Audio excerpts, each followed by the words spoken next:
Bienvenidos a un nuevo explicador histórico aquí en Lupa Nacional. Hoy vamos a abrir el archivo para examinar, una de las etapas más dolorosas y oscuras que ha vivido el Perú.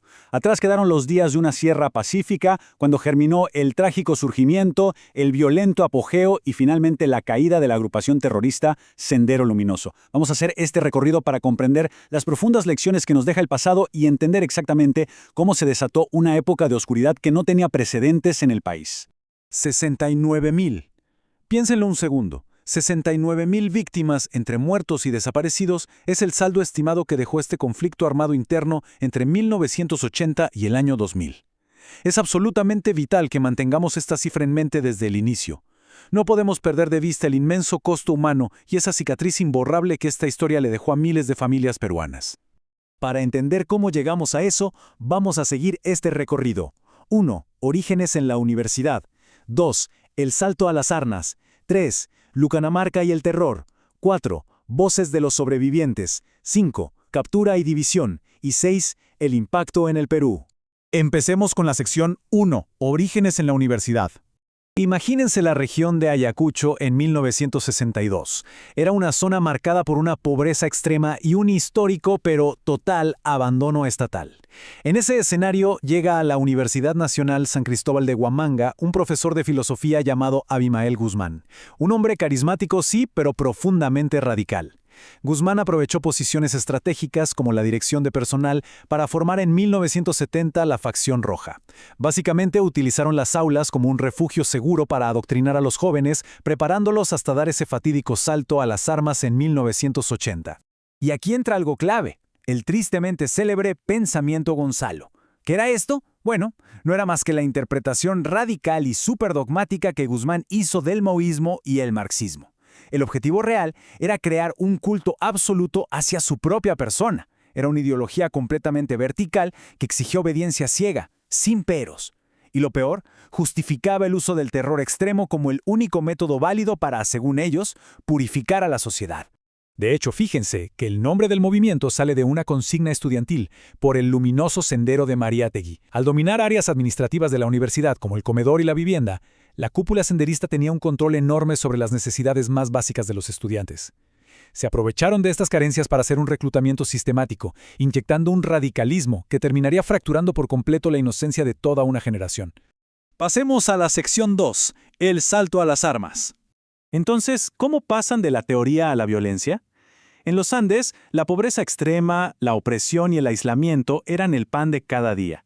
Sendero Luminoso capitalizó ese enorme descontento social. Arrancaron su insurgencia armada en mayo de 1980, quemando ánforas electorales en el lejano distrito de Chushi, justo durante el gobierno del presidente Fernando Belaúnde Terry. Esa chispa se expandió de forma implacable, preparando el terreno para su mayor apogeo de terror, que terminaría llegando hasta las ciudades a finales de la década, ya durante el gobierno de Alan García. Sección 3. Lucanamarca y el terror. La violencia que emplearon no fue una casualidad. Era escalofriante y meticulosamente calculada. No solo hablo de armas de fuego. Un rasgo aterrador de este grupo fue usar machetes, piedras y hasta dinamita para masacrar e infundir un pánico absoluto en el campo. Aniquilaban a cualquier autoridad tradicional que se les opusiera, como el alcalde Vara de Chushqui, Huanca y Ajuatugno, y para demostrar su poder asesinaron a líderes sociales indiscutibles. El caso de María Elena Moyano es tristemente célebre. Dinamitaron su cuerpo para enviar un mensaje de terror innegable a todo el Perú. Si hablamos de atrocidades, tenemos que detenernos en 1983, con la masacre de Lucanamarca. Como represalia porque esta comunidad andina se había organizado para resistir, las columnas senderistas desataron un verdadero baño de sangre. Dejaron 69 víctimas, ejecutadas con extrema crueldad, incluyendo 18 niños y 11 mujeres.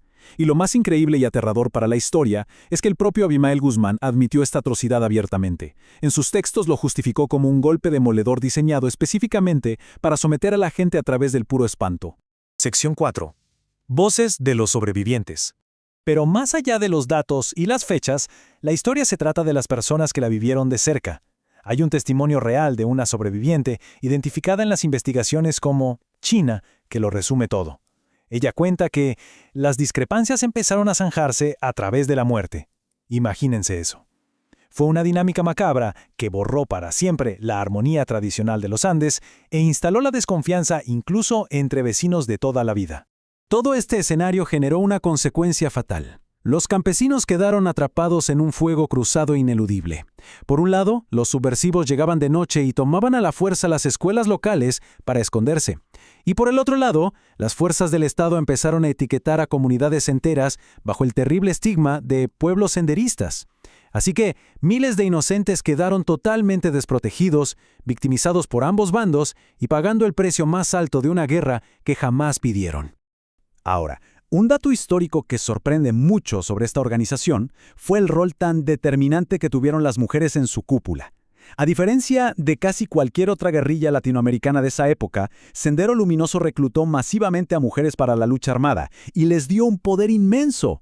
Figuras como Elena Iparraguirre o Marta Guatay, que vemos en tantos registros históricos, fueron piezas clave e intelectuales directas en la planificación de las operaciones más sangrientas del grupo. Sección 5. Captura y división. A principios de los años 90, Sendero Luminoso llegó a su mayor apogeo. Cercaron la capital, Lima, con apagones constantes y coches bomba. Parecían imparables. Sin embargo, durante el gobierno de Alberto Fujimori, reciben el golpe definitivo. Tras un trabajo larguísimo y minucioso de inteligencia, el 12 de septiembre de 1992, el GEIN ejecutó la impecable Operación Victoria y capturaron a Abimael Guzmán. Esa imagen de él presentado a la prensa en una jaula, con ese traje a rayos y el número 1509, le dio la vuelta al mundo. Sirvió para desmitificar por fin esa idea de que era un líder intocable y marcó el inicio del fin de su imperio de terror. Ya desde su celda, Guzmán propuso rápidamente lo que él llamó un acuerdo de paz. Pero a ver, los documentos históricos son claros. Esto no era que de pronto abandonara su ideología violenta, para nada. Era un intento desesperado por preservar las bases de su partido. El Estado respondió activando la Operación Misty 92, negociando en secreto con una estrategia muy clara: dividirlos desde adentro. Y funcionó. Lograron que Sendero se fracturara en dos bandos: los acuerdistas, que obedecían a Guzmán, y la facción Proseguir, que rechazó el acuerdo y quiso continuar con las armas. Finalmente, la sección 6. El impacto en el Perú.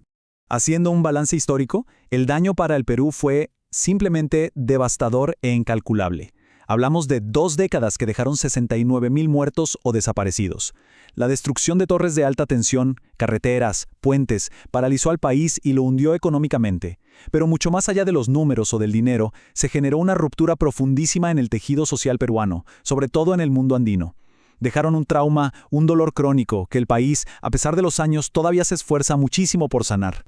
Explorar todo esto hoy, aquí con nosotros, no es simplemente repasar fechas frías o estadísticas, es quizá la herramienta más poderosa que tenemos para proteger nuestro futuro.